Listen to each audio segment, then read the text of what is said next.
19-year-old Elizabeth Jane says she always imagined getting married in the spring. I mean, I used to watch Say Yes to the Dress and all those shows and think about what kind of dress I would have. She had talked to her 20-year-old boyfriend, Justin Bundy, about the future and marriage. We didn't have the money for it, honestly. We talked about getting married probably 6 months in because we were strung over each other. After being together over a year, in February, a fight between Justin and Elizabeth's ex-boyfriend landed Justin face-to-face with a misdemeanor assault charge. When he stepped out, I felt like it was on. In July, Justin appeared here in the Smith County Courthouse before Judge Randall Rogers. According to court transcripts, Judge Rogers first asked, "Is she worth it?" about the fight that Justin says started after the ex said disrespectful things about Elizabeth. I said, well, to be honest, sir, I was raised with 4 sisters, and if any man was talking to a woman like that, I would probably do the same thing.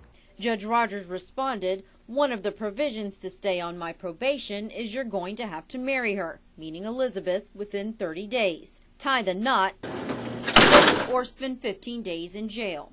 Justin said he feared losing his job if he spent 2 weeks behind bars, so the two set a date here at the courthouse in front of the Justice of the Peace and said their I do's as ordered. But the father of the bride was not happy. Anger. I was mad. He can't do this about court ordering somebody to be married. That got me right there. Kenneth Jane started making calls. I got a hold of a couple of lawyers, but they kind of told me that somebody was trying to pull my leg, that judges don't court order somebody to be married. Then he contacted us. Our multiple requests for a comment from Judge Rogers were declined.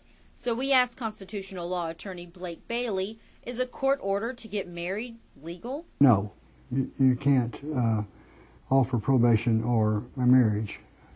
It sounds like kind of a softball approach to the old days of shotgun weddings. And even the judge is capable of enforcing what he thinks is best for some people in his court.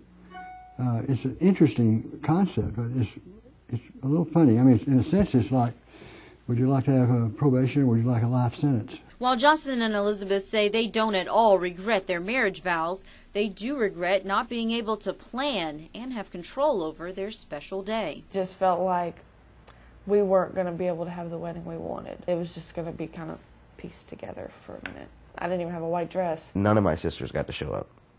None of my family members except my mother and my grandmother and my nephew. It was such short notice that I couldn't get it together. The couple now wishes they had known about their options. Well, what if we don't want to get married right now? I mean, we're not ready. What if we don't get married? Is he going to go to jail? It scared us a little bit. I just wondered what would have happened if had I said no. Had we said, well, Judge, we would like to get married on our own terms. In Smith County, Julia Janae, KLTV 7 News.